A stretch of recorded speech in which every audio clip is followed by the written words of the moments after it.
우리는 지난 39번째 질문을 통하여 예수님께서 다른 방법이 아닌 십자가에 못 박히신 것이 그렇게 중요한가를 물었는데요.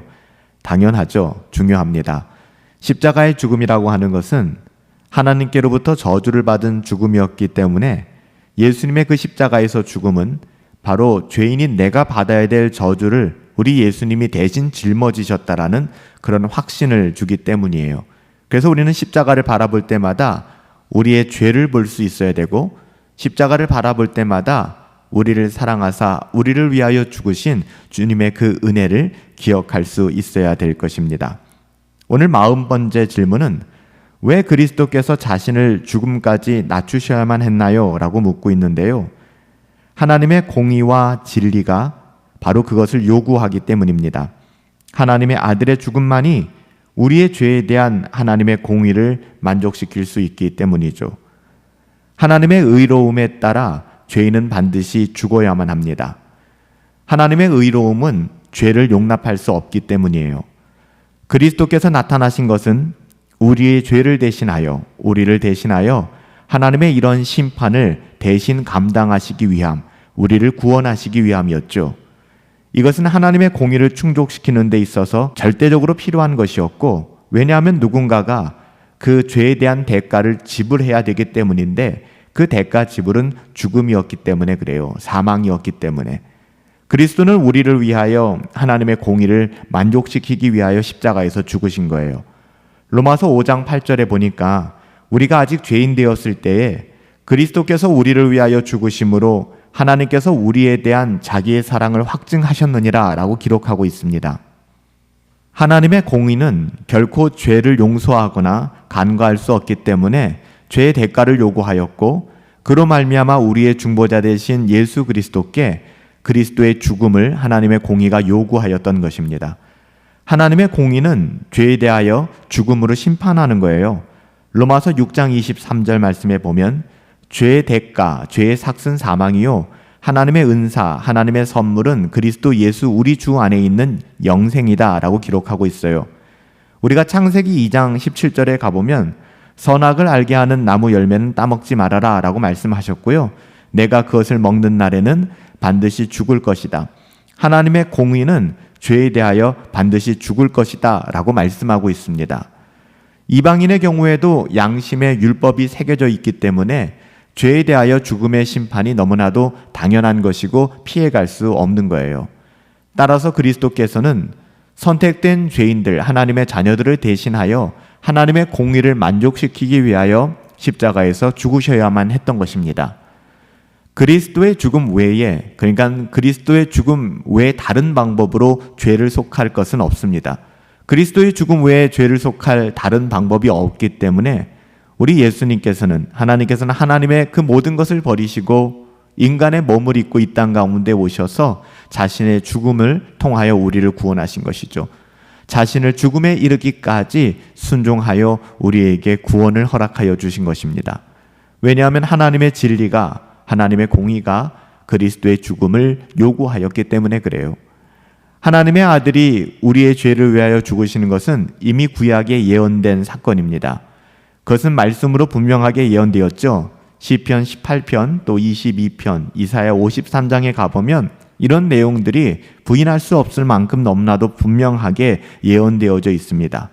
시브리서 9장 9절부터 14절 말씀에 보면 예수님께서는 이미 모형으로 구약에 분명히 선명하게 제시되었음을 우리는 확인할 수 있고요.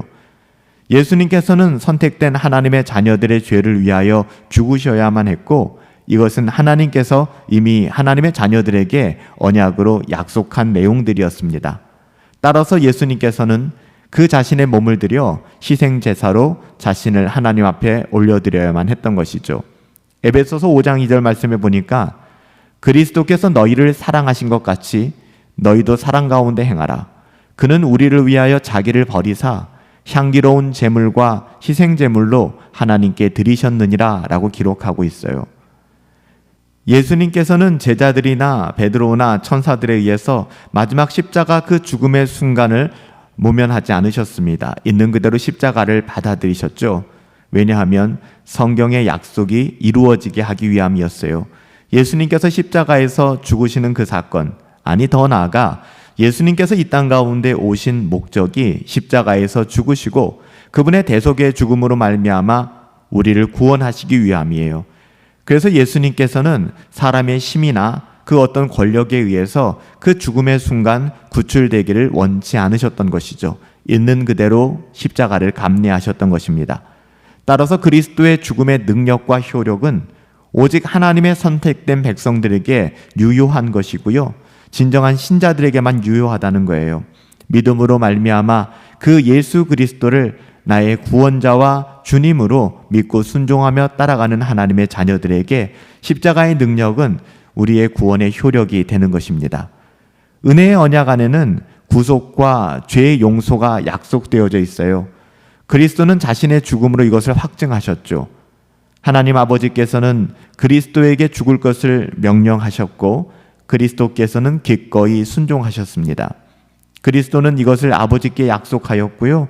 선택된 자들을 향한 아버지의 지극한 사랑은 그리스도께서 그렇게 하도록 요구하셨습니다. 그래서 십자가에서 우리 주님 죽으심으로 말미암아 하나님의 자녀들이 하나님 앞에서 의롭다고 인정함을 얻게 된 거예요.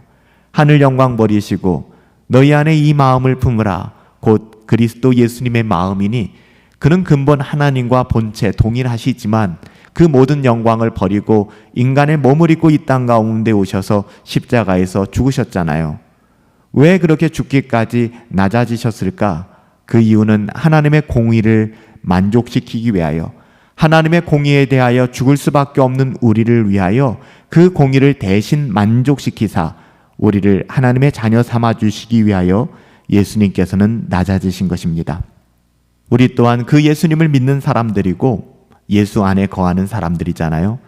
우리 자신을 증명하고 높이기보다는 예수님이 죽기까지 낮아지신 것처럼 예수님 닮아 우리를 낮추는 삶, 겸손한 삶, 섬기는 삶, 예수 닮은 삶 살아갈 수 있게 되기를 예수님의 이름으로 축복합니다.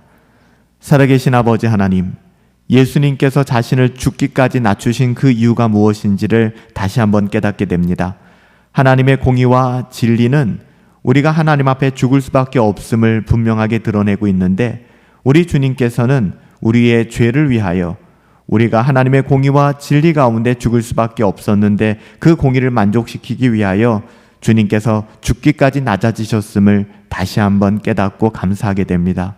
살아계신 아버지 하나님, 예수님의 그 사랑, 우리가 아직 죄인 되었을 때 우리를 위하여 죽으심으로 우리에 대한 당신의 그 사랑을 확증하여 보여주신 그 사랑 잊지 않고 살아가게 하여 주시옵소서. 그 사랑으로 겸손해지게 하시고 그 사랑으로 은혜의 복음을 전하며 드러내며 살아갈 수 있도록 하나님 우리에게 믿음을 더하여 주시옵소서. 존귀하신 예수님의 이름으로 기도하옵나이다. 아멘. 자신을 죽음에까지 낮추신 예수님, 그 예수님처럼 살아갈 수 있었으면 좋겠어요.